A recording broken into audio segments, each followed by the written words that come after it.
Good evening, everybody, and welcome to episode 32 of the 72 review.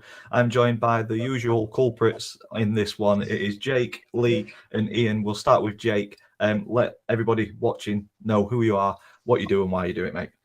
I can start saying again. I'm a Sheffield Wednesday fan for my sins. Not been a great week. But I do everything Sheffield Wednesday. I also do a podcast called Talking Wednesday, which is out every Tuesday with Jack, worker who's been on before, and Dex, James, on his channel, Dex Dirty Box. And I'm taking it one game by game, but it just feels crap.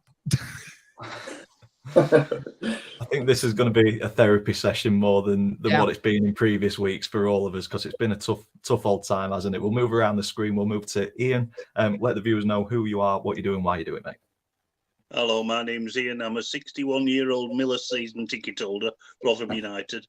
And when we're away from home, I go vlogging up and down the country, mainly in Leagues 1 and 2 for Over the Bar YouTube channel. Really enjoy it. I'm just a football fan, basically. Good stuff. And finally, Lee, around the grounds, let everybody know who you are, what you do, and why you do it. Yeah, so I'm going to echo Jake. I'm a Wednesday fan for my sins. And when I'm not watching Wednesday, which is going to be quite often at the moment, I'm ground hopping for my YouTube channel around the grounds and absolutely loving getting to different grounds, meeting different fans. Lee, can you go back to a Wednesday game? We won last time you were there. Yeah, I know, yeah. I had my lucky owl with me as well. I think that helped. Lucky owl. I'll show you after. Looking forward to it. We'll wait until Jake and Ian have left. Yeah, please. As always, if you're new to this, what we do is we go through all three divisions. It is a 72 review after all. We've got quite a bit to go through tonight. We've got the Easter Monday clashes where we'll look at our respective clubs' fixtures and results on that day, and then we'll go into a little bit more detail on each division from yesterday's results. As always, get your comments in. It does drive conversation as well. ATID, a regular viewer and commenter on the channel, has already absolutely peppered it, like Lee said earlier. He's got quite a few comments in already because he can't make it. So the format and the running order is League 2, League 1 Championship this week, but we will jump to ATID first in because he's got quite a bit to say. So unfortunately, it's quite busy. He might not be here, so he wants his 50 pence worth. So number one, he don't want to hear about our away record being bad. We've said it a number of times on this show that the home record is much better than the away record. We matched Barnsley and are 2 points behind Wednesday and 3 behind Ipswich. So I've had a look at this, gents. Plymouth home record: 20 played, 17 won, 1 drawn, 2 defeats, 52 points. That's 2.6 points per game. Right. Compared to the away record, which is 21 games played, 9 won, 7 drawn, 5 defeats, 34 points, 1.6 points per game.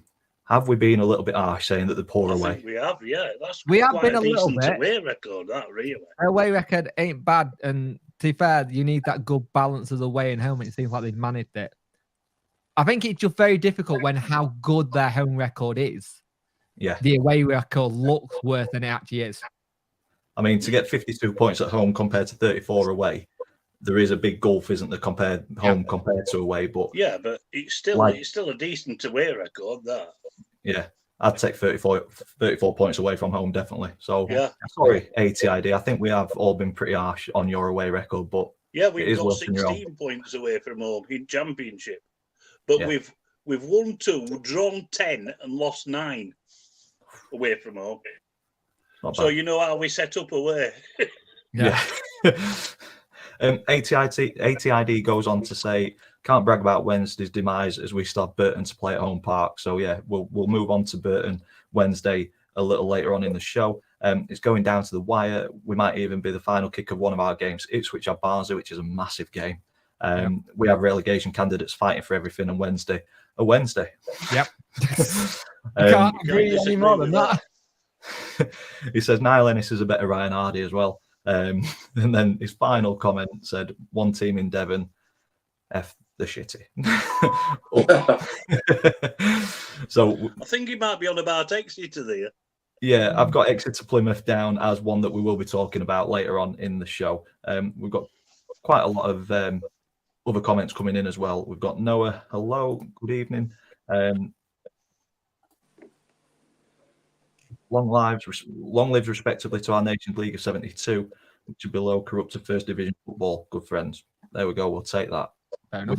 Yeah, we'll take that all day long. Lee, you said it when you went to watch FC United of Manchester. I thought that was an excellent vlog. I finally got round to watching it while I've been at the gym. It were brilliant. Superb, mate. Absolutely fantastic. Yes, boys.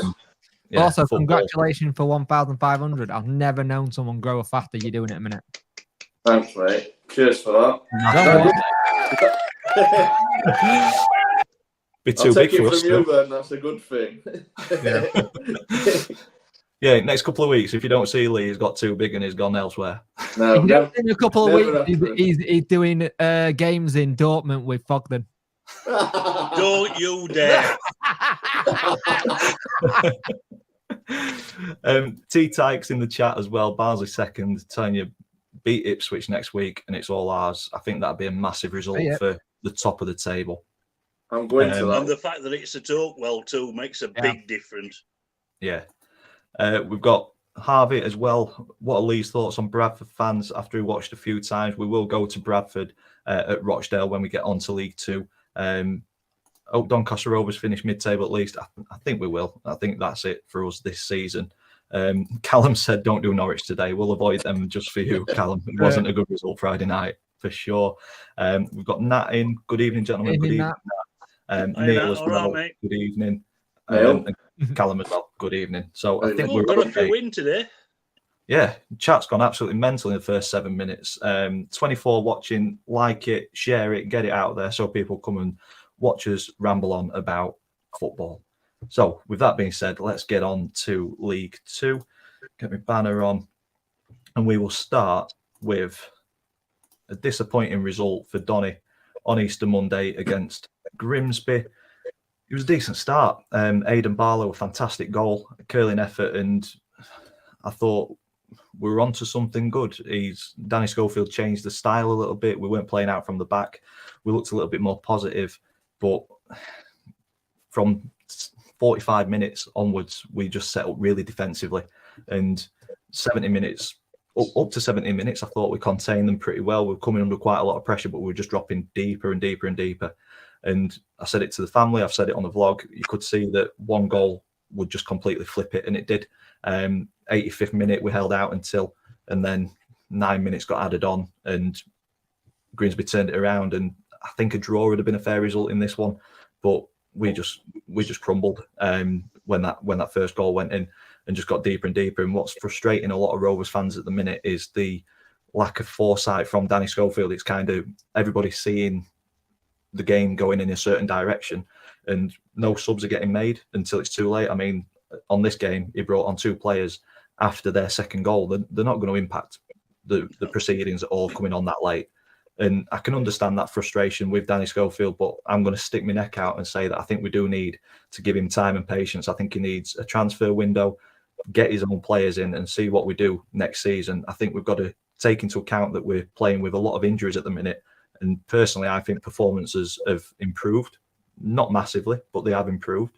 I don't think we're out of any game. I think we're always in with a chance of getting something out of every game that we've played at the minute. But there's little mistakes coming in. And this, I mean, when we move on to Harrogate, the back three, and in this game, the back three was Bobby Faulkner, Ben Nelson, and Adam Long. The oldest of those is 22. And I see a lot on social media slagging the players off. These are young lads just starting out in the game. They're gonna make mistakes, and I think that's the level that we're at. And it's frustrating. Yeah, every defeat is frustrating. Every time that, well, I think we've got 3 sets of fans at the minute. We've got people who know how to run a club, people who are managers, and people who are footballers. We haven't really got any football fans in the stadium at the minute. Everybody seems to know what each area of the football club should be doing. But in all honesty, I'm just a football fan, and I'll give my opinion on it. But the opinion that matters is James Coppinger, because he's making decisions, and the board at the minute. And I don't know. I will say they've got to stop using the James Coppinger to roll out things, though, because I think it's going to get tired really quickly. And you don't want it that a club legend gets all the targets abuse when he's only doing his job, and then you'll never forget what he does, but you'll only remember the here and now, and not what he's done. Yeah, exactly. But like I said, with time and patience, I think if nothing else, what James Coppinger has given Doncaster Rovers. Remember this, you fell to a injury time defeat to a club that were FA Cup quarter finalists. Yeah, they're not a bad side. Yeah, if they get to the FA Cup quarter final, and I've always thought Grimsby should be higher in the table than they are. Really, it's just a bit of inconsistency. They seem like they fitted in really well. For their first season back, they've had a good first season back, haven't they? Yeah, I think the fans are happy with where they're at. They didn't expect to be anywhere near top. Plus, they've had the little cup run, so I think they'll be happy with where they're at. Yeah, definitely. They seem pretty positive in and around the ground anyway. But yeah, like I say, with Cops, he's new to the role as well. I think if nothing else, he's warranted the fans' patience with what he's given the club in the past, and hopefully the fans are smart enough to give him that opportunity to show what we're all about. I think in terms of the cash injection and coming out and saying that it's a cash injection, but we're not going to be buying players, I don't think it's had kind of the effect that they thought it would. For me, it'd have been better not saying a word, nobody knowing that there was a cash injection, but actually demonstrating ambition in the summer, and then announcing that a cash injection had been brought in. Because now it's just speculation about how much we daft these statements that are coming out of the club. I think it was just a monkey off the back type. I think they've just panicked and just the pressure's come in. Yeah, but it's brought up so much speculation about people saying, are they just making up the difference because we've had a poor season? Are they making the difference up in loss in season ticket sales? You had your accounts out yet? They're out a couple of months ago, I think, and they're okay. Nothing too major. But yeah, in terms of a season, it's just petering out, isn't it? And that is evident on Saturday. Yeah, Saturday. So other results on Easter Monday. Is there any that you guys want to touch upon before we move on to yesterday? Good result for Rochdale versus Mansfield Town. I know they need a win, but to get a 1-1 versus Mansfield Town, some doing. I thought where they are at the minute, they need to pick as many points as possible. And Mansfield Town are a very good team when they get going. So to walk away with a draw is very good, considering if Mansfield Town can turn up, they could have battered them. Yeah, I'd agree there. I mean, Lee, you watched It's a little Rochdale bit yesterday. too little, too late for him, though, isn't it? Yeah. Which is sad. Yeah. Say that again, Dan. You watched Rochdale yesterday. Did you see much fight, much hope in them getting out of it or not? No. They play some neat stuff, but there were areas where they could have shot, and they just looked for that other pass, and fans were getting a bit frustrated because you're scrapping for your lives. You need to be shooting. And we say too little, too late now. Yeah. I think if they were to get a chance, I think they needed to win yesterday. I think that's them done. It's unfortunate, really, because they're part of Football League for quite a while. And no, you don't want to see anyone go out of the into the National League, but it's just look at what's happened to Gunthorpe, bless them. Exactly. And I saw someone who was like, "This is what happens," and it's like it was a game, and there was hardly anyone there. Relegation has completely killed them already.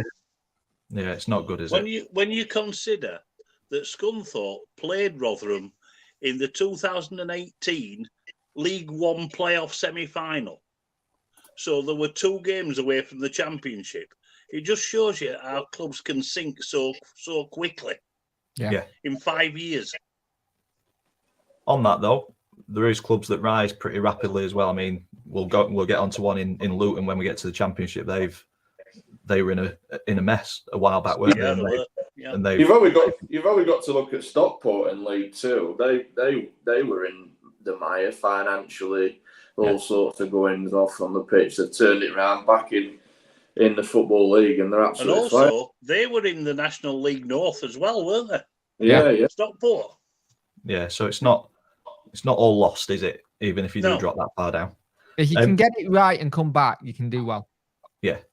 A couple of other notable results on Monday for me were Hartlepool drawing against Stevenage and Harrogate getting a 2-2 against Leyton Orient after going 2-0 down as well. Just shows that teams down at the bottom are fighting for their lives. Colchester, massive result for them, 4-0 at home to Crewe as well. We touched on them points down there before, Dan. They're valuable, aren't they? Them draws.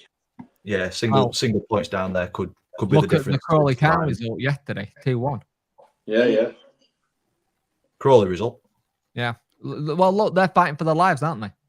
Yeah. They're another team that's fighting for their lives, and they're starting to turn it around. Is it enough time? This is their first win in 5 games. Yeah. But and their keeper saved the injury time penalty from Tranmere, didn't he? Yeah. It won't get talked about because it wasn't Wrexham, so move on. Well, true enough. That's what we're here for. To talk about it. Yeah. But it's looking better. 21 shots, 6 on target. It's getting there, but have they left it too late? Big one next week. Hartlepool next week, haven't they? Big Crawley, yeah. That'll be a massive game, won't it? Yeah, big 6-pointer down at the bottom of the table. I think before we go on to the 2-2 between Harrogate and Donny, I'll give the floor to Lee. You went to watch Rochdale against Bradford. By the way, before you start this is the Richard O'Donnell derby. Because basically, I know some prior stuff. Basically, Mark Hughes turned around and said he wasn't a good enough keeper for him and told him he's done. Hey, JK, klaxon, please, because O'Donnell play for us as well. There you go. There you go. That'll be worn out today, I think. Yeah. You got 50p to run it. Floor's all yours, Lee. Cheers, mate. I was wondering what were happening there. So Rochdale v Bradford, both needing the points for different reasons. Bradford, we a really fast start from the off. Crowd behind them. They got the early goal and just took it from there, really. I think the fans were getting that a bit nervous towards like early second half, late first half. They were the one to getting that killer second goal, as it always is. You always worry that the team was going to equalise, maybe go on and win it. But yeah, second half really killed the game off and showed the dominance, really. I thought it would... And Andy Cook didn't score. No, surprise. He was quite quiet, I felt, yesterday. I don't know what Bradford fans think, but I've seen him twice, once at Donny and then home. He didn't get as involved as much, but the others stepped up and come in with the goals. But yeah, dominant display. Just what Bradford needed. I think a few results went their way elsewhere. I think with Stockport, Salford all dropping points. They could be the dark horses that come up into the automatics. Yeah. Speaking to fans after, they're all confident. And again, special praise to the fans because I think they're absolutely unbelievable. From even before kickoff, they're just with a flag, just so passionate about the club. And for a League Two club, it's absolutely incredible that they sold that away and out and outsold Rochdale and outsold them. Absolutely, I bet it was like an home game for them, weren't it? Yeah. For me, I've not been doing it that long. I think the best fans I've witnessed, I'll be honest. They're just what football fans should be. They just absolutely love the club, and the class to talk to as well. They're very welcoming, friendly, loads speaking to before and after. Absolutely brilliant. It's been a while since they've had that kind of belief as well, and for a club of that size, they shouldn't be down there. And yeah, they're starting to do better. It's great. Yeah, and they've always threatened with playoffs, but not really pushed. But I think this year they look like they mean business. Obviously, extra something, haven't they? Yeah, I mean Andy Cook's obviously pushed them to that next level. He's been a massive help, but I just think they've got the players, the know-how. bit of experience in obviously Mark Hughes. Richie Smallwood, another ex-Miller. Yeah. What just about to say him, class but player. you'd like to see him get up, to be fair, just for the fans, because they deserve it. Yeah, they've had a fair few seasons down in League Two, haven't they? Yeah. Absolutely incredible fans. See, I'd argue Grimsby were on par with Bradford. I mean, looking at the travelling support that's come down to the Eco Power this season, Bradford brought 4,000. I think we gave them around into the East Stand a little bit. They made plenty of noise, like you say. I mean, that for a dead rubber is impressive, isn't it? Yeah, but the flag and stuff before the game looks superb. But for me, Grimsby, they had 1,000 less people, and I think that they made more noise throughout the game. It'd be a close call, I think, between those two, which for me, the best two sets of away fans that we've had down at the Eco Power this season. I think for me, Grimsby just edge it, just because they had less numbers, and I felt like they were noisier. But Bradford, very, very good as well. They're definitely two best. I did Bradford. They were noisy there as well. I've done them at home. They were poor that day, but it wasn't the greatest game to cover. I think you were in Newport County. I think it was. So but I agree. Both class set of fans. Yeah, for League Two as well. It's absolutely unbelievable. Yeah, Lewis had backed us up on that. Bradford, some when they were winning or doing really well. Grimsby, they were just loud, non-stop. They were just there for day out, I think. With the fish. Oh, yeah, there were hundreds of blow-up fish knocking about.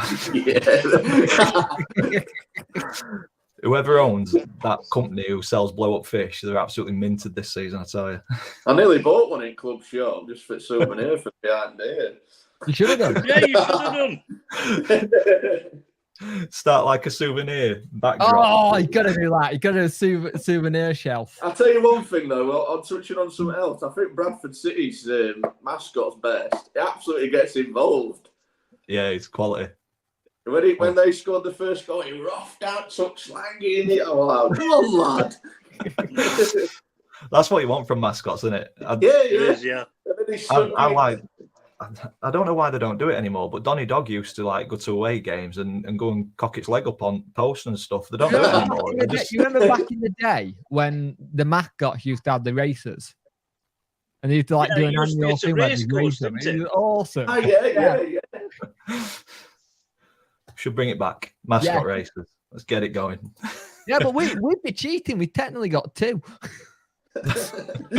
Just let little one do all running. I've got a mate, Dad, who's an ex-Wenty mascot. And some of the stories he got are sodding hilarious. I bet. Moving on. Harrogate 2, Doncaster Rovers 2. It's another one where it's frustrating for us Rovers fans. Aidan Barlow, another fantastic goal. Got it onto his right foot, curled it into the far corner, and then was close to doubling the lead with a similar strike, and it just went past the post. And then straight after half time, decent bit of play down the right-hand side, it comes across, and Luke Molyneux slots it into the back of the net. 2-0 up, cruising. And somebody put it on Twitter, stick a tenner on 2-2 now. I wish I had, because as soon as that first goal went in, again, it just seems like Harrogate were the only team who were going to win it. And I think this is what worries me, the shots on target. We're not getting many shots on target. We're still lacking creativity. I think this is where I'm on the side of the fence of giving Schofield a little bit of time. I think if we get those 1 or 2 players who can create chances, I think we're on the cusp of something good. Yeah. But it's so hard to argue for it when the football that we're watching at the minute is so poor.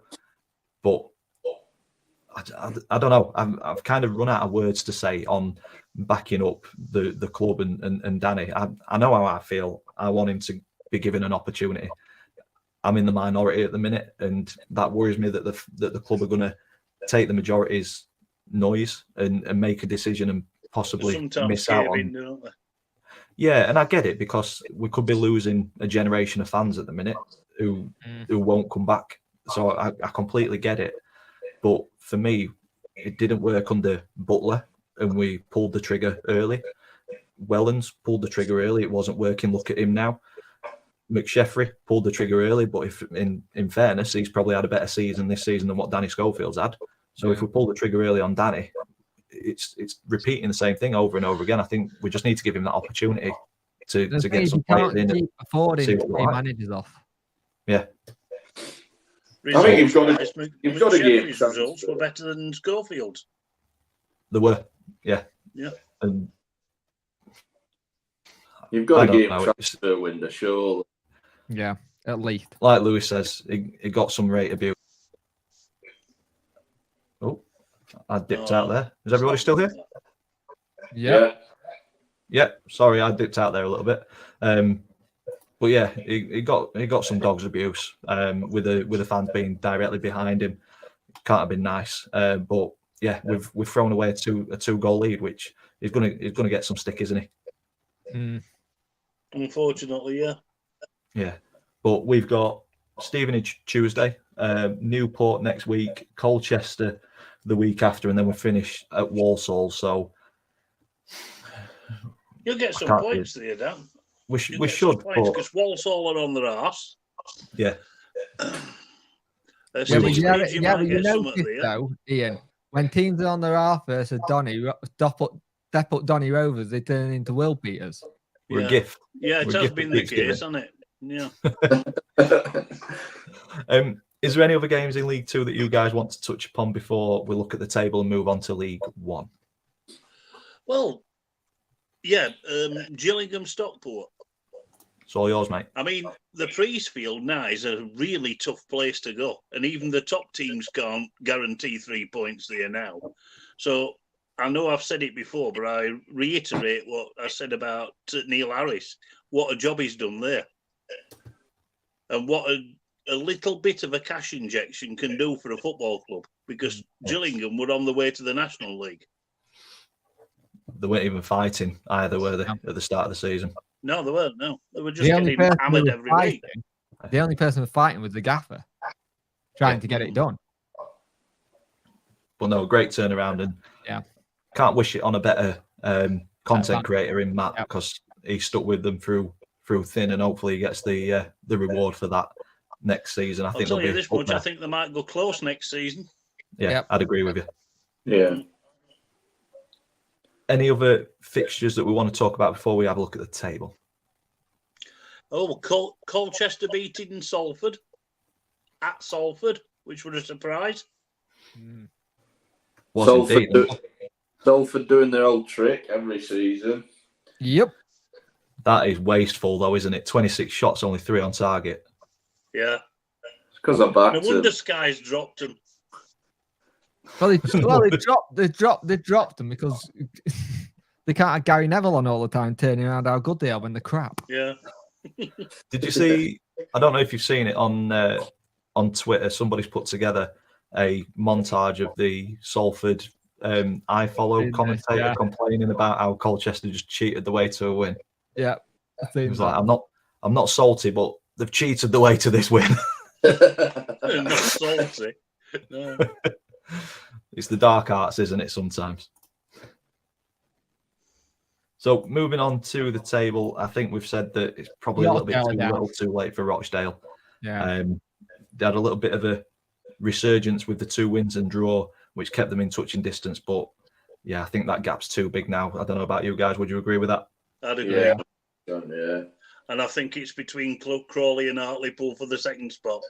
So I think Harrogate will be all right. Yeah, I mean, they're fighting. The 2-2 against us was their 3rd consecutive 2-2 draw after going 2 goals down as well. So they're showing unreal fight and desire to stay in this league. Massive 6-pointer, isn't it, between Crawley and Hartlepool next week? And look at goal difference. Yep. Identical. That going is down incredible, isn't it? Yeah. But rock, paper, scissors through goes down, I think. Yeah. I mean, that was the first defeat for Hartlepool under their new manager. So that new manager bounce has clearly kept them in touching distance of saving themselves. Probably out of those bottom 3, I like the trip to Hartlepool. I'd probably go Hartlepool to stay up rather than Crawley, but yeah, it's anybody's game, isn't it? I'd rather Hartlepool stayed up. Yeah. Yeah, ditto. No There we go. disrespect to Crawley, but they're Southern.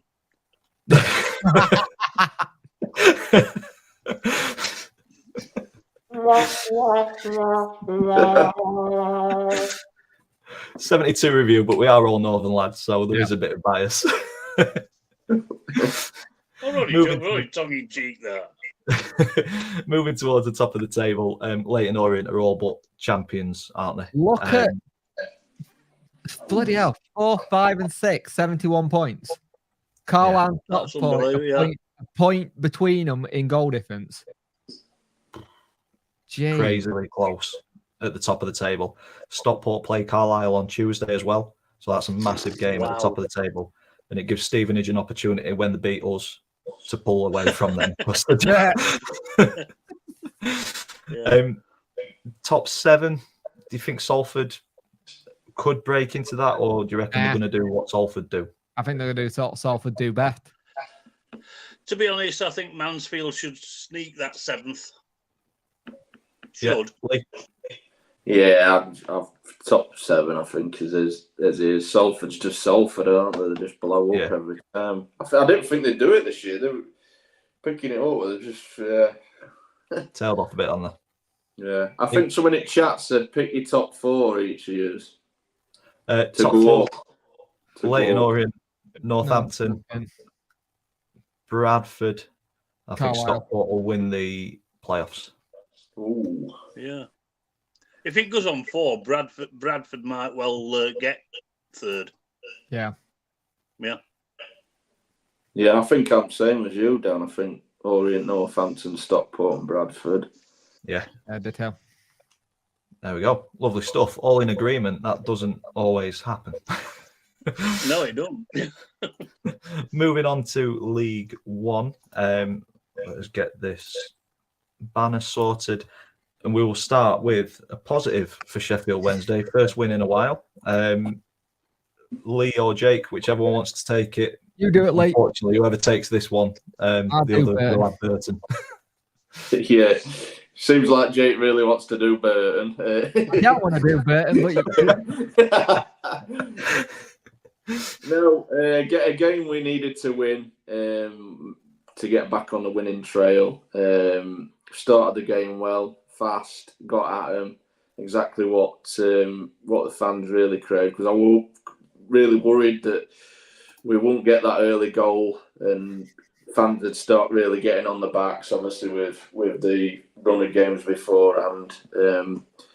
But yeah, fairly dominant display. I think Atkinson didn't really cause us any problems, so I couldn't really see anything other than a win.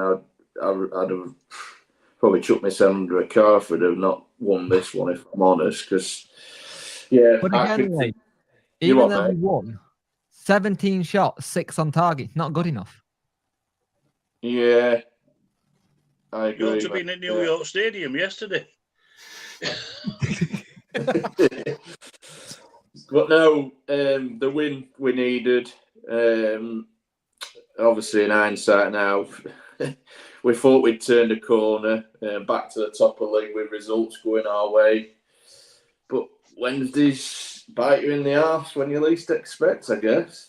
On to you, Jake. Yeah. That one up for you, Jake. I don't know. You just can't be positive about it, knowing what we know with obviously the result against Burton. It's just we're just used to it. The thing is, we're used to it, and the problem is they give us so much fucking goddamn hope. I know. And just before that Burton game, I booked my Derby ticket. I wish I hadn't. Yeah. Well, why are you losing will to live down at bottom there, Lee? I'd swap places with you in a heartbeat. It's not all bad for Wednesday, trust me. The thing is, it's not bad, but it's just the manner it's exploded and such. And I think I called it when I said when we have our first loss, it's going to be how we react. And I don't think Barnsley rattled us. I think we played well in that. I think the issue is our squad depth is fucking atrocious. Yeah. Because it's all injured. We've got a squad of 18, pretty much. We didn't bring... Granted, Flint came in and I was all for Darren Moore bringing Joe Flint in because that's what he wanted. But there's got to be a question after what backing has Chansiri actually given him in a CAF point of view? Because it's all been free transfers and the odd 50,000 and whatever we paid for Malik Wilkes. That's it. There's not been a massive cash injection that I think some of the clubs around us have done. And back credit to them. Yeah. And the Burton game, Jesus Christ, the Burton game. Do you want to go on to that one before we move on anywhere else? Can do, yeah. Let's get it out of the way. Let's do it like a plaster. Make it quick. Yeah. So I'll just go with it. Ian's slightly chuckling to himself. Burton are very good at home. They've been iffy now and again, but they just got at us. And for it to be stodding Bradford, the Sheffield United play, you saw it coming. Well, the thing is, we were dreadful at the back. Flint had an absolute shocker, and he'd been great since he came in. And then Patterson played the first game from the start. Great to get him playing well. Scores. It's good taking goal as well. But as soon as those other two came in, the defending for both goals, we just stood off them. And the defending, this is a club that's gone on an unbeaten record of 23 and hit the club record for clean sheets. Where the feck has that gone? Because at half time, Burton players were pretty much knew it was done. That guy that scored both the goals for him, that Helm, he had an hour to make his mind up where he was going to put the ball. Yeah, just they weren't quick enough. The issue we got at the minute, LPTID, the issue we got at the moment is that our squad depth is bad. It's really bad because it's pretty much in the injury room. Like Wilkes got injured against, was it Lincoln or Atkinson Stanley, and he was having a really good game. He was doing all the running work. You take Byers out of that midfield, we're missing another creative player. Dennis Adeniran isn't that. He's more of a right wing back. Yeah. Backinson is fucking useless. He had a good game to get the goal, but apart from that, he's fucking useless. He's been here for a season, and I like to give players a chance, but he's not shown it. If you're not knocking on the door to trying to get into that club when Byers is out, kind of thing. Deli Bashiru's head's gone. He's already left. He's checked out. Now, for all the fans that are going, Darren Moore needs to be sacked, this ain't on Darren Moore. This is on the players. What more can Darren Moore do than what he told them? That's my issue. Did Volksy play? Yeah. Ineffective? We have an issue when we play at small pitches that we don't manage to get the ball around that much. They manage to get in our faces and close us down, and we don't do very well when teams do that. Barnsley showed that you get in our faces, that's how you beat us. Every single team we've been against have got in our faces, and every time we've had the ball, there've been two players on one Wednesday player. So there's not an extra person to find that ball. The issue is, and the Michael Smith penalty, consolation, don't matter, but I'll still do it. Great, Michael Smith. One of the things that came about this that was really good, Michael Owitwe was on the bench, so he might come in clutch. The talk that Windass might be fit, ready for the next game, or maybe Exeter. If him and Wilkes are back for Exeter, that's two more very pacey players who can change games. Go on, Jay. Go on. No, go on. I think the Stop him rant, really. You can't be doing that. One thing you'll get from Mickey is a shift. Yeah, I think the key one for me is Byers. I think he's the missing piece. The problem is we got warned about Byers when we bought him. Everyone said he's injury prone. He doesn't get a full season. It's the reason why Pompey didn't buy him. Then they wanted him, but he's got an injury record that's not great. It's always been a foot injury or anything. All our injuries this season have been hamstrings or muscle injuries, and there's not a lot you can do about them. And they've all been in games. And the problem is you can't do much about them. Like, It's annoying. First time I've heard Darren Moore sound a bit defeated, and he was saying about the boys are quiet, they're not saying. And I get people saying, why are we not bollocking them? The Darren Moore in front of the media camera and the Darren Moore behind the scenes. I know so many people told me Darren Moore behind the scenes is not like he's in front of camera. I've known Donny fans who told me who's gone past dressing room where he's bollocking him and you don't want to be in there. Yeah. Darren Moore, very good with media when he talks. He doesn't let his feeling known. Yes, he's a bit quiet on the touchline and people hate that, but I don't think he's that kind of manager in public. Behind the scenes, I think it's completely different. Jay, yeah, do you think, might be right there. Do you think, Jay, a couple of things. Do you think the 1-0's obviously scraping wins sort of papered over the cracks, and also with Darren Moore, his Achilles heels, he's having no plan B. He sticks to that. The thing is, he has a plan B, but it's not a plan B because it looked the same. That's the issue. He does have a plan B, but they're quite similar to what he does. I'd like us to go back to a back four. Not going to happen in a million years on Sunday. When we went on that run, we got lucky in some games. And when you're winning 1-0, it's great. But when all your players are coming back, there's some teams that you're thinking we should have battered and we didn't. And our Achilles heel have been, we have 16 shots, 3 on target. It's been our striking ability again. Because at one point, our defense was quite solid. Because what you got to remember, there was a lot of people who thought, you forget Ben Hennigan started the season, who was superb. He was amazing. So the old saying is scoring goals breeds confidence throughout the team. And look who was scoring all the goals and doing the assists, Josh Windass. Yeah. You take him off against Bolton, rest him. And you're missing that loanee player, aren't you? Is it McGuinness? Yeah, he's back at Cardiff. Yeah, and he's playing like a prick. Yeah. it's just so low. It's what happens with us. We get very close. But there's still a lot of time left at games. Granted, we don't have the games in hand anymore, and that's what screwed us. We win those games in hand, we've probably secured it. Yeah. But we don't do that. We drop it. We do a Wednesday. Pressure's on. I can see us getting playoffs. I don't know if we could do it, but a lot can change from now to the end of the season. I'm like with ATID, it'll probably go to the end of the season. And Nat said it really well. We lack pace.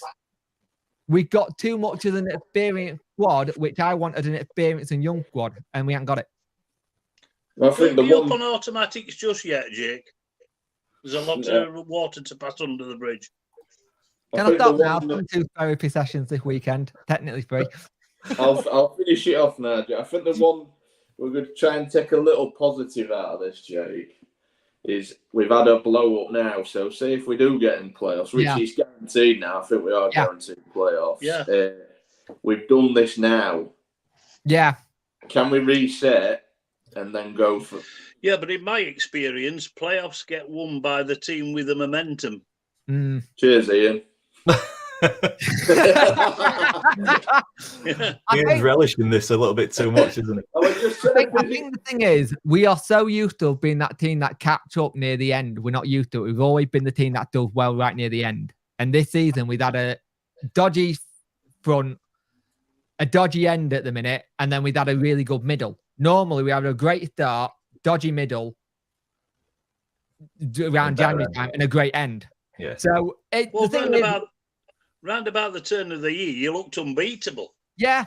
The thing is, I don't want this to cost Darren Moore's job because I think the bloke's done enough to earn next season for me. Yeah, personally, I'd agree. I think he's done enough. You can't really. The problem is, Chansiri's remit will have been promotion, and if he doesn't get promotion, the only way Darren Moore can turn around and say to Chansiri, "Give me money next season," then because he's not bent. So I'm positive because it's still tight. There's a point in it. I'm an idiot for being positive, but at the end of the day, it can change.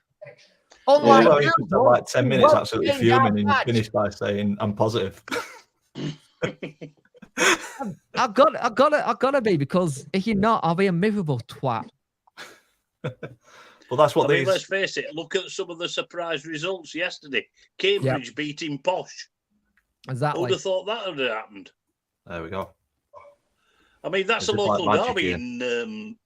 in effect, isn't it, really? Yeah. And I would imagine Posh should go into that, scoring goals for fun, thinking, being really confident. But Cambridge are fighting for their lives, and that's given Mark Bonner's lot, he's given them a chance. It has indeed. Yeah. Kept them in the fight at the bottom, hasn't it? Couple of comments. I don't know whether Cambridge can get out of it because I don't think their away record's very good, but it's certainly given them a fighting chance. We'll look that up next week because we've not been great on away records on this show. They got a decent point last week, didn't they? Bolton. Bolton. Yeah, they did. They drew at Bolton, yeah. Oof, I tell you something. So they're obviously up for the fight. I tell you something. Trafford was lucky against Bolton at weekend. Bolton. Yeah, should have got sent off. Yeah. ATID is already worried. Hey, next time. Oh, you'll win that, man. A couple of comments did come in towards the end of the chat about Sheffield Wednesday. Lee said a Wednesday Barnsley playoff final will be huge. The third and fourth play each other in the semis. No, I believe it's third versus sixth, fourth versus fifth. Yeah. And the higher team plays at home second. Yes. That's right. I just couldn't cope with a Barnsley v Wednesday final. You can't cope. What about poor bloody London Met? The missus yeah. You mean that organisation that's not in the slightest bit corrupt? Neil said Wednesday will definitely go up, lads, either by automatics or via the playoffs, in my opinion. Yeah. I agree with Lee. It's better to have a few hiccups now rather than right at the end of the season. So, yeah Neil's in agreement with Lee there. Get the hiccup out of the way, reset and get a good push if you do make playoffs. But like we say, there's plenty of time left. There's going to be twists and turns. That's a bad result for Atkinson Stanley, isn't it? Yeah, I think that sealed it for him. Yeah, unfortunately, but Accrington Stanley-esque, isn't it? The normal pretty. We had Jack Marriott on loan for a season. He was shit. I was just wondering who you were doing there. It's the thing is, he's always scored goals, hasn't he? Yeah, he was crap at us. That was a great sign in January for Fleetwood. Yeah, it was. Kind of went under the radar a bit, didn't it? Not many people talked about it. Totley. James Totley from Charlton. They picked up two great signings in that window. Yeah, and I think they're set for a mid-table finish, aren't they? Yeah, 14th at the minute, which is a good season. They're doing really well, Fleetwood. Yeah. You know what that means, though, don't you, lads? The Tramp Derby next season. Oh, that's right. Yeah. Yeah, get that Captain Pugwash music going. Luckily for me, I'll not have to wear that next season because we'll still be in League Two. You'll get a bit League Cup down. Oh, don't. Moving on to Ipswich against Charlton, massive result here. And Freddie Ladapo, couple of claxons, Jake. Yeah, hang on, I'm getting it ready. And he came on a sub as well. Tell you, he'll get worn out today. He came on a substitute, but Connor Chaplin, midfielder, he can't stop scoring. I will say something. Lee Davis has been the signing of the season for Ipswich Town. He's just been absolutely superb. Well, in this one, just absolutely dominated, didn't they? Yeah. Can any of you guys see anybody stopping McKenna's done a great job down there. Barnsley. That's the only one. No, I agree with that. Top twos as it is. Yeah, I think you might be right. Unfortunately, I might be changing my opinion. I still thought Wednesday they still could get automatic, but it's tight. It would take one of the other lot to do a massive wobble. I think Barnsley, Ipswich. I think Barnsley, Ipswich, I think out of the two of them, I think Ipswich look the more solid. Argyle's got a couple of bad results in them. Yeah, but Argyle got the thing. They've got, and I think it's for their credit, they've played with the chip on the shoulder all season from last season with the whole just missing out. And I think it's been to their advantage. That missing out have really spurred them on because it's giving them something to fight for. And I think Schumacher's done a cracking job there. Yeah, done a good job. The backing he's done is great. The thing that gets me, what a lot of people forget is Argyle spend more money on travel than they do anything else. When you think about it, and with what they got to do, and like it was, like, I think it was around December time, they put something about doing flares and said, "Can you not let flares out? Because we'll have to pay the fine, and that'll go out our transfer budget." With what budget they're working on and how they're doing, they deserve to be here 100%. The signings they've made on loans have been outstanding. We all thought when Whittaker went back to Swansea, it might cause an issue, but it hasn't. They just managed to go from strength to strength. And you know what? I really want Plymouth to go up top because these fought for it all season. As much as I'd love us to do it, if we can't do it now, I'd rather it be Plymouth. I think they've got a great fan base as well. Yeah. I think with what happened last year as well to him, and to reset and go again this year, is massive credit to the job he's done, isn't it? Yeah.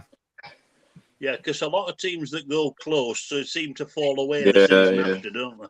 Yeah. I can see him being a manager after getting looked at for other jobs later on in the season, next season, if Plymouth are not doing well. Especially if he gets promoted. Yeah.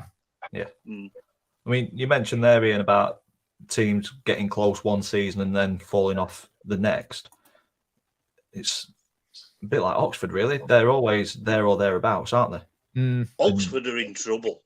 Yeah, they've had They're a dreadful shit. season. They are. Well, then you look at this game, 24 shots, 7 on target. They absolutely peppered Bolton. Yeah. But couldn't find the back of the net, and it's a bit of a story of their season, isn't it? Because all the shots landed in the car park. Yeah. Matt Taylor's moved, hasn't he? Yeah, From gone to Port Vale. Where's he gone? Port Vale. Vale. Do you think losing him is a big contributing factor to Oxford not doing particularly well? Because last season, every time I looked at Oxford, he'd scored. It was a weird signing. It was strange that he left. It was weird that they let him go. I think he scored this weekend. They've still got one of the best midfielders in League One in Cameron Brannigan. Yeah. If they go down, they'll be lucky to keep him. Yeah, I'd agree with that. Any other games that we want to touch upon before we have a look at the table? We're hurtling towards an hour. Derby. Oh, yeah. Derby are not looking I've great never seen at all. Paul Warne be as angry, even if his stint with us. In his 6 years with us, I've never seen him have a press conference like he did after the Bristol Rovers game yesterday. It was absolutely fuming over the penalty that were given in injury time. Did you see any of you lads see the incident? No, I'm not sure. The Derby player seemed to be falling backwards and he collided with the Bristol Rovers player. The referee couldn't wait to point to the spot. Oh, is it very similar to our one against Oxford? It weren't as obvious as that. Right. But it was similar, yeah. It was similar. But it's not great, is it? No. It's been crap all season, let's be honest. It needs a massive... If anything, the refereeing standards for next season needs a massive overhaul. But the problem is... And also, don't you think there should be some sort of accountability? Yep.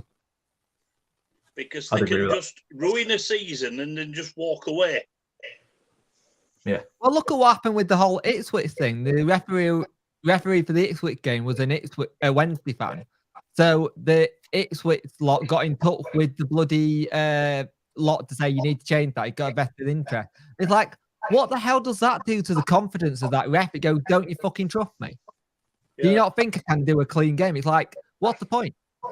Because if that's going to be the case, you need to find out where every referee's from, what club they support, and everything. I just don't get it.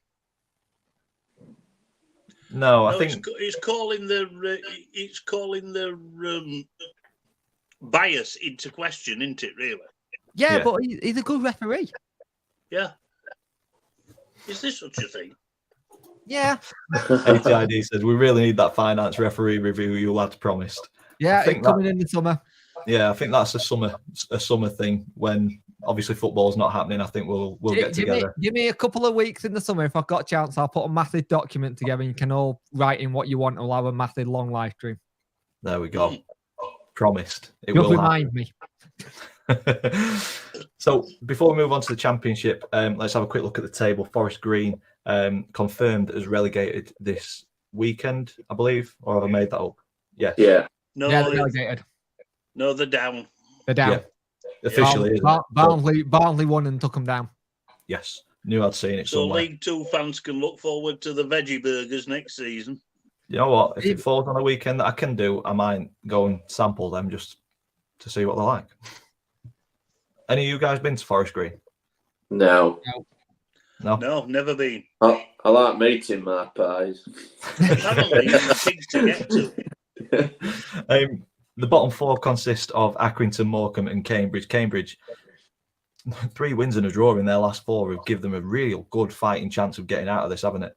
I mean, 3-4 weeks If I ago, were we an were Oxford saying... fan, I'd be really worried. Yeah. A word on MK Dons, because obviously Jonathan watches and he's been on the show quite a bit. They've hit a decent bit of form at this period of the season.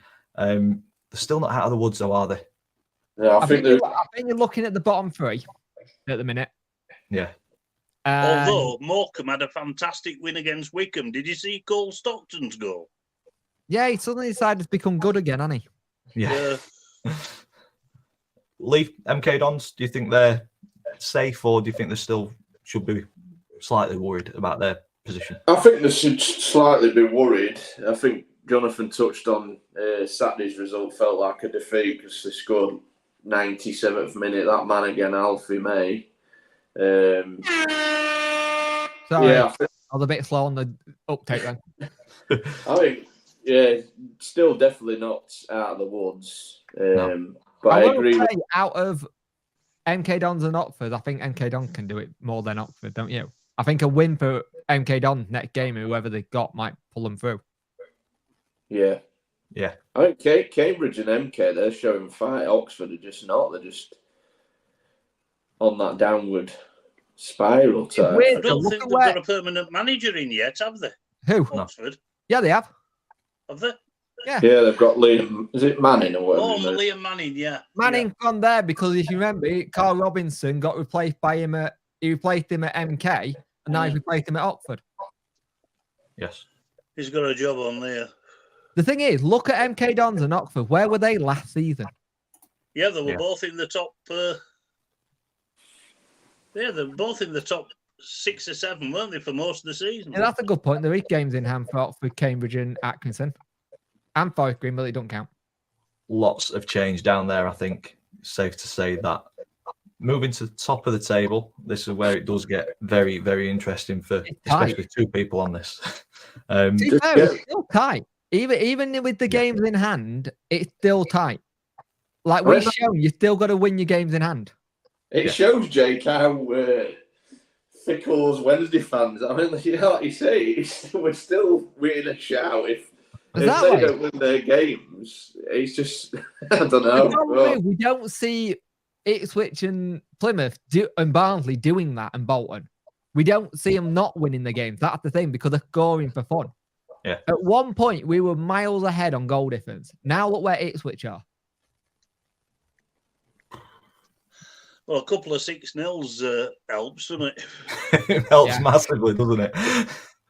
But no, I think it's safe to say that there's lots of change going to be happening in the next 4 games, isn't there? Yeah. Lovely stuff. Moving on to the Championship, I will pass the floor on to Ian. I feel like I've got something in my eye, so I'm going to shoot off. I'll get Rotherham. Who did he play? Norwich. There we go. Talk us through this, Ian. I will be back shortly. Okay, Dan. You take care, mate. Well, this one, weren't expecting a real lot of going away to Norwich because we've never done well at Carrow Road in the past. And I watched this on iFollow. And yeah, you can point to the stats, the possession, the shots and everything. But really and truly, I never thought we'd concede. Because Josh Bickard's made a couple of early saves. Pretty routine saves, really. But they never got close enough to us to really threaten us seriously. Pookie has said that he's going to leave the club at the end of the season, and I just don't think he wants to be there anymore. He got replaced after about an hour or so, and he did absolutely nothing. But I think we were fairly comfortable. Unfortunately, Matt Taylor had sort of set up not to get beat, unfortunately, which he seems to do in a lot of his away games. And 10 draws actually proves that. But if we'd have been a little bit more adventurous, I think we could have won this game. Because Norwich are not the Norwich of 2 seasons ago when they actually blitzed the Championship. They're nowhere near that quality. They've lost a lot of players. I mean, recently they lost that Todd Cantwell to Glasgow Rangers, didn't they? Yeah. And they're just a rebuild. Bog standard Championship outfit, in my opinion, now. And even though they still have a little bit of a squeak of a shout at the playoffs, there's no way they'll get there, not with that side. So I'd agree with that. Very, very happy with the point. And as it turned out, most of the other results went for us. Yeah. Neil said it. Norwich under Wagner look toothless at the minute. Rotherham a lot better than most give credit for. Echo what you say, and I saw Norwich at Huddersfield when I went there a couple of weeks back, and just didn't look to shadow of the side that I've seen previously. They got one more season of parachute payments, or this season? I think they've got one more season of parachute payments. Yeah. Any games from Sunderland versus Cardiff have made it very interesting at the bottom, and Denick, cracking player. The thing is, they got an issue where they don't look like winning a game at the minute, and they're another team. If they go down, I'd be worried for what the financial situation is, because that chairman been keeping them afloat for a while, and they've been up and around it a couple of times. And you can bring all the managers you want in. They've had a manager may go around this season. If he goes down again, and if you don't keep him up, Dawes' favourite manager is all Lamucci. If you don't keep him up, he'll get sacked. And the problem is, then who do you go to get someone in to do at Cardiff in League One? So that will hit their attendance massively. Yeah, it will indeed. It's funny because when we had the abandoned game with Cardiff, in the first half, before the rain came down, Cardiff looked very good. Yeah, he put sprinklers on as well, Ian. Yeah, he did. Yeah, and I did my rain dance. They've got in Cardiff to have one good game, but it comes in comes in little short spells, doesn't it? Yeah, I watched them at Wigan. They were good value then. Who did they beat away last week? Blackpool, was it? I think the bastard there. Yeah, Blackpool. But it's just not too often enough for them. No. Cracking win for Hull as well. That's a great win versus Millwall. Yeah, it is indeed. Unexpected that as well. Yeah. I think I saw on the ITV highlight show Millwall have failed to score in 6 of the last 7, I think it is. So since they had that kind of derby game where they won, and Bradshaw got the hat-trick, they've been off the boil a little bit. Yeah. Anthony is currently in the chat. Huddersfield fan, good friend of mine. Played Swansea yesterday. 1 shot on target. What he said about Huddersfield. 1 shot on target. Squad full of flu. Could be interesting at Sunderland on Tuesday. But going to Sunderland. Warnock's got them clicking at the minute, though, hasn't he? He has, yeah. A good draw against. They won at Millwall, didn't they? Yeah, good draw at Blackburn as well. And then is obviously Cardiff against Huddersfield next week. Cardiff will have their best game. Yeah, probably. We'll be turning around and saying they got to win, and then we're like, that's the one win, and then it'll be a loss again next week. I want to draw in that one. Yeah. You're greedy. What? We've got Burnley on Tuesday. They're up. They're on the beach. They're fine. Yeah, Like hell they are. they're in Vegas, them boys. We will move on to Rotherham against Luton. Sorry, Ian, this is another one. It's all right. It's fine. It's a fine. Sunday of therapy this week. This was 2-0. as close to a 2-0 massacre that you could actually ever wish. I mean, for the first 20 minutes, it were fairly even. There were no chances either end. And then Luton slipped into gear. And the Pepperdine goal, Colton Morris headed one just over. They are, I agree. Morris headed just over. Then Josh Vickers pulled a fantastic save off.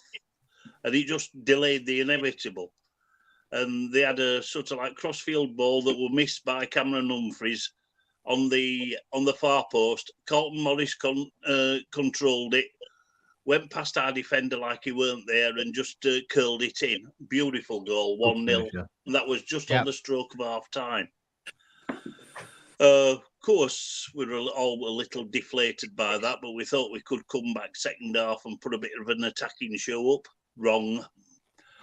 Within 45 seconds of the start of the second half, a good bit of play from Cardiff on the right-hand side, swung a ball over that looked like it were going out for a goal kick, and our right wing-back, Wes Harding, decided he wanted to play basketball. Why he tried to control it on his hit, and he actually bounced it with his left arm. It was the most obvious penalty you could ever wish to be to see. Then Woodrow took the penalty. Josh Vickers saved the initial effort, but he knocked the rebound in 2-0. Yeah. From that point on, we were just damage limitation, really. Luton had virtually all the play. They could have added to the score 2 or 3 times. But the one good thing to come out of it is that we didn't damage our goal difference too much, because we could well have done it. Could have been 5 or 6. So, I think that day at the office, and we'll just get ready for an easier game on Tuesday against Burnley. I think the thing about Luton is that everyone kind of not really kept an eye on them, and they've just been creeping into that playoff plot slowly, doing what Luton do, win games very quietly, don't go out about it. And the thing is, even if they go up, it's going to cost them 10 million to just go up, because they need to do so much work to Kenilworth Road. Yeah, I know, yeah. And I think 10 million is a lot of money for a club. Even though TV money will help, it'll struggle as well. What do they need to do to Kenilworth? Can you just imagine your Tottenhams and your Chelseas and your Arsenal away fans going to Kenilworth Road? I want it. I want to see it. It'd be a culture shocker in a million. Right. I want to see. I literally want to see AFTV walking through someone's back garden going, "What's this, lads?" kind of thing, and not understanding it. The thing is, it's they need it because they're not going to hit the capacity for Premier League. They won't hit the capacity that they need. They're going to be bent on that. I didn't know there were a minimum capacity. Yeah, I think when Bournemouth came up, they had to do something to there to hit the capacity. There's even talk of reported ground share with MK might come off then. Yeah. Anthony's thrown a gauntlet down to you, Ian. I don't know why, but Rotherham's becoming his most hated team. I had one of my favourite games at Rotherham. We won 2-0 in injury time. Somebody's got to wait, isn't there? Yeah. But as far as footballing ability is concerned, Luton are a fantastic team. They are. Yeah. I mean, I've absolutely no complaints on the result. I mean, they deserved it. They conducted themselves really well. And there'll be a match for anybody in the Championship playoffs. Yeah. What work would they have to do on the ground then?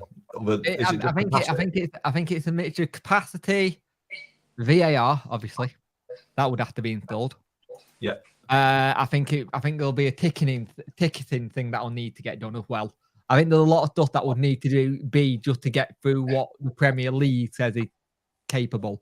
But my thing is, if you don't do that for the FA Cup, why don't you do it for the Premier League? Yeah. Strange one. There we go. But Luton sat very nicely. I think they've got a good chance of going up.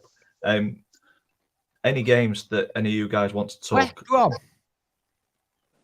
We have won because it came out, I think it was this week I think it was this week. So West Brom has had some talk about the finances. If you ever want to know anything about finances as your club or any club, Kieran Maguire, we've got that already. We had it installed ages ago. Fucking thing.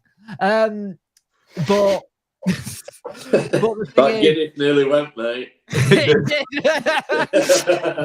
the thing is, if you've seen this week or next week, Kieran Maguire, the price of football, is a football financial analyst, and he basically said West Brom are in trouble if they don't go up. They have a loan. Well, they're not going up. Yeah, this is the thing. They have a loan from MSD Holdings. Now, does anyone remember that name? Yeah. That is the same people who Derby had a loan off. Oh. They are spending about £7,000 per day on repayments. They have said if they don't go up, they will have to have a massive fire sale of players. They are in the mud. And this is a great win for them. And it's great to see it finally sometimes happening. But the problem is they are going to be a club that you might see being near the bottom next season or have to do freeze. And it's getting to the point where clubs need to be looked at who they're loaning money off and what the finances are and how much the actual loan period is. We can't keep having it where clubs loan money where it's that much a day in Championship, League One, League Two, or even in the Prem. Prem, you can kind of get away with it, not in the Championship. It needs to have this regulation done sooner because MSD Holdings was a huge chunk of what Derby got buggered on. Yeah, I agree. I think with that, I don't know where this result came from as well, because West Brom have been absolutely pathetic lately. It was Stoke, though. Stoke are not great. There it's a miss. But they're average. Yeah. What were you going to say, Lee?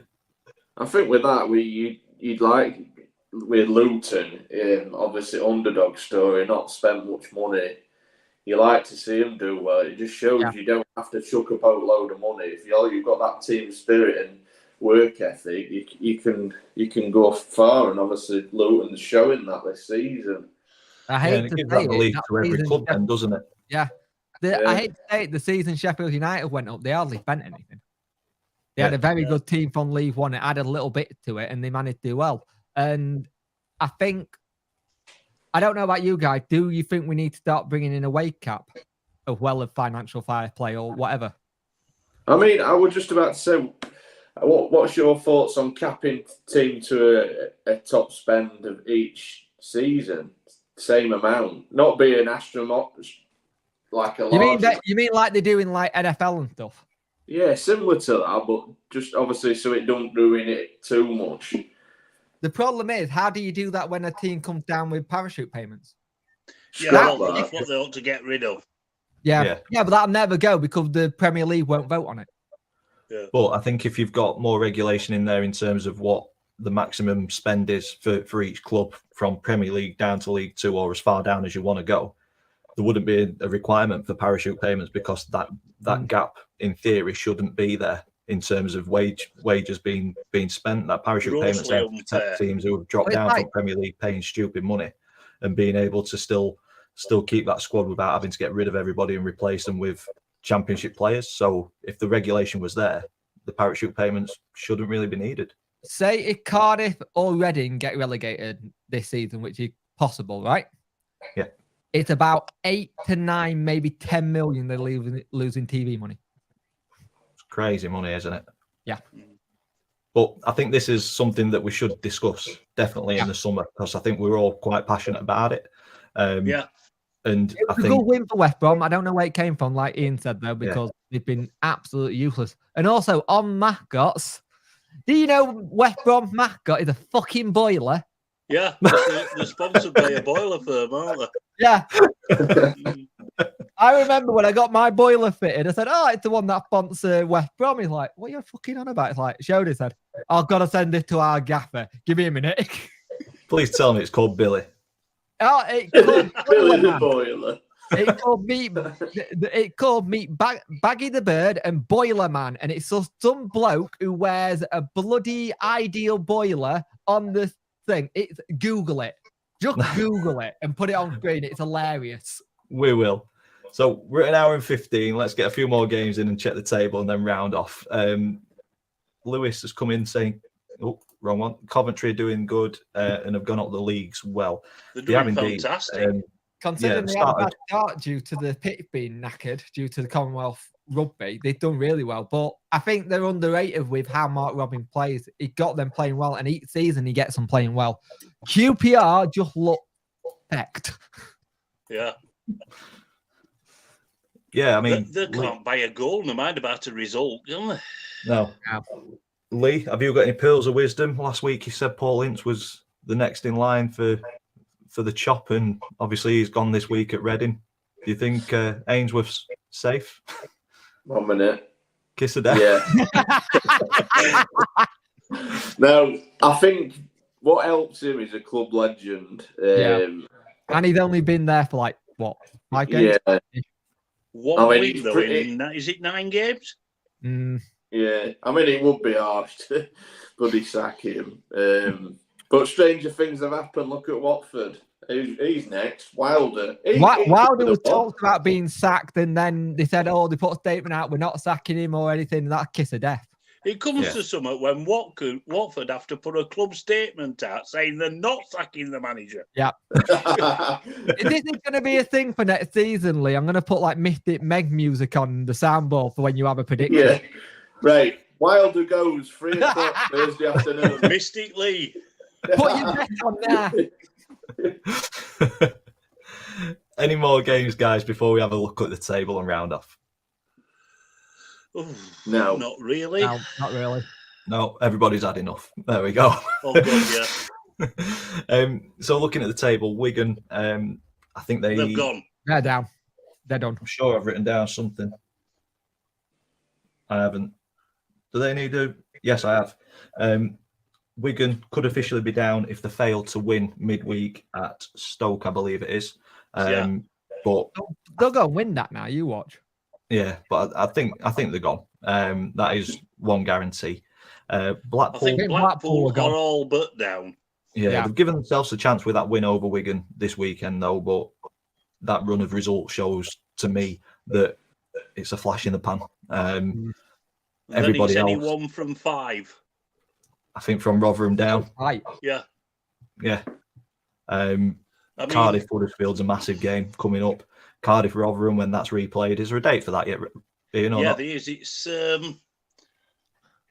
hold on. It's not this Tuesday coming. It's the Thursday after.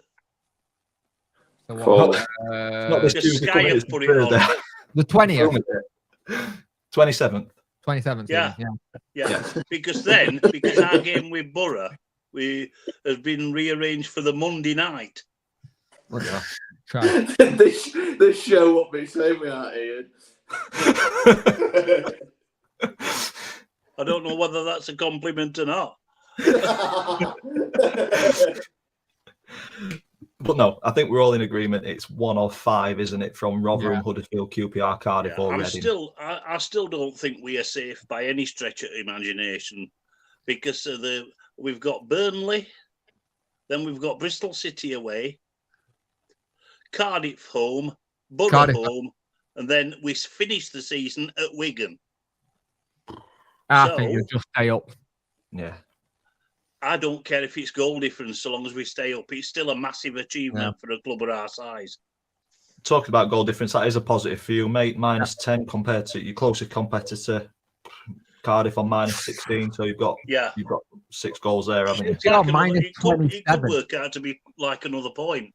Yeah, it could. The thing is, right, if you're going to call it now, out of everyone out down there, who you think getting that first spot? QPR. Reading. Jake. Cardiff. Yeah, see, we all gone. What about you, Dan? Rotherham. No, QPR. Why did I ask? No, I think QPR, they just seem to be in free fall at the minute. I should Onto have the top done of the that, should I, table. really? Are you telling me Ainsworth Ball isn't actually doing very well at QPR? I think Um, the thing is that I think the opposition know how he plays. What crap? Yeah, because he's got one style, the Wickham style. Yeah. Oh my God, that's got me that. Yeah. Moving on to the top of the table before we completely finish this one off. Burnley drew at Reading, so if Reading do go down, they still keep their maximum points tally, the record points tally. That's what I was thinking, of 106 points. Burnley can only match it now. Obviously, Well, Ian they'll will be want 3 points closer on Tuesday. I was just about to say, I'm about to balance the universe a little bit and say Ian will be hoping that they dent that 106 We don't points. stand a cat in hell's chance. Strangest thing will happen, mate. Yeah. Not many. You watch it, it'll be in Twitter group. I feel like a supporter of San Marino against Brazil. Yeah, Prime Barca will turn up against Burnley, won't it? Sheffield United, all but there or not? It's a tough one, isn't it? I mean, there's 5 points between them. I think they're there because they had that little blip, but they got that. The thing is, FA Cup could go through them. Yeah, but they've got 3 straight home games after that. Yeah, I don't follow Sheffield United. Yeah, they I think they've got 2 away games left: Bristol City and Huddersfield. Yeah. So 3 home games. So that could be the big turning point, couldn't it? Having that home because they are good at Bramall Lane. Yeah. I reckon Blackburn are going to get out of that. I think someone like Coventry going to take it. I was just about to say, playoffs set, or do you think somebody else will sneak in? I don't think Blackburn are going to do it. You think Coventry to replace Blackburn? Yeah, definitely. There we go. All in agreement on that one as well. Lovely stuff. Will be Coventry versus Luton as well, which would be good. Yeah. That'd be a hell of a game, that. Yeah. Over 2 legs. I think what is safe to say is there's going to be twists and turns over the next couple of weeks in all 3 divisions. This has been a very long one once again. Obviously, we have Monday to go through and this weekend's fixtures, but I feel like we've not telling your laugh that it's going to be this long because she's just going to just like you'll turn lies again, Dan. Number of times I've told our last something will be this long and she doesn't believe me.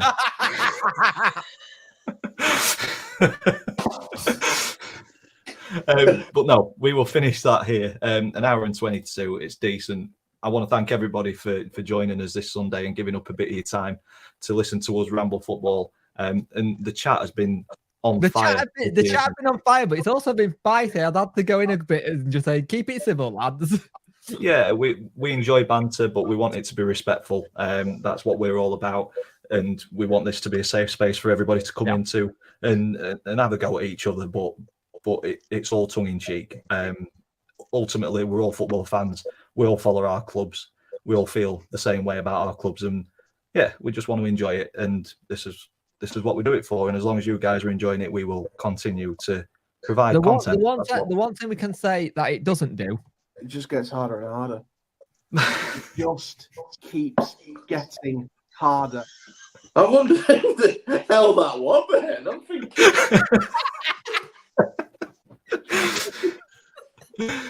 Oh, this has been one of them streams, hasn't it? Where we have just been in one of those moods. We'll take it. But no, we hope that all of you have enjoyed it. We've had around 20 people on from the start up until now, so it's decent numbers. Get it shared, get it liked. The more people on, the more fun we have, I'm guessing. So we'll go around the screen. Any final words? We'll start with Lee. Yeah, enjoyed it again, boys. Always a pleasure to talk football with you guys. Just have a good week, everyone. And smash the like button. Your team might win next. Is that the secret? Smashing the like button and your team will get a win. Yeah, I didn't do it on weekend. Didn't work. There you go, Mr. Lee. I've spoken. Ian, any final words, mate? No, enjoyed it as ever. I'm still nervous and looking over my shoulder, but I still think we could get be a championship club this time next season. I think you're safe. Hopefully. Yeah. But I'm not I'd counting agree my with you. chickens yet, because if anybody can blow it, we could. Yeah. I feel like we all say that Yeah, well. about our club. It's the hope that kills you, but I think you're all right. You just need a couple more points just to take that pressure off. It's very tight One down there, more isn't it? win. Yeah, definitely. Wouldn't it be boring if it was straight sailing, though? Be nice though, wouldn't it? Oh, Oh, yeah. I'd love mid-table. It'd be dreamland for me. That's why I'm envious of Dan. What we are. Jake, any final words, mate, before we finish up? Just stay off Twitter. It's crap.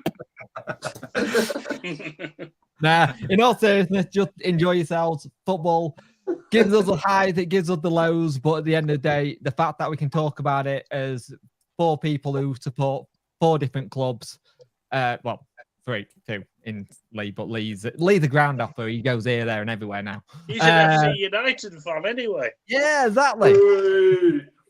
Come on, he got a prep pack and everything. That 1,000 subs, he thinks he can get anywhere. You net to want to try and get into Man Cities.